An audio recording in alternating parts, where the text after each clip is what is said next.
2024 അവസാനത്തെ super മൂണായ ബീവർ moon November 16 Indian സമയം പുലർച്ചെ 2:58 കാണാൻ കഴിയും. 2024 നാലാമത്തെ സൂപ്പർ മൂൺ കൂടിയാണിത്.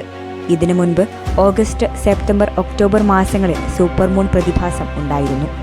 സാധാരണ കാണുന്ന ചന്ദ്രനേക്കാൾ 30% തെളിച്ചമുള്ളതും 14% വലിപ്പമുള്ളതുമായിരിക്കും ബീവർ മൂൺ. പൂർണ്ണചന്ദ്രൻ ഭൂമിയുടെ വളരെ അടുത്തായി വരുന്ന പ്രതിഭാസമാണ് സൂപ്പർ മൂൺ.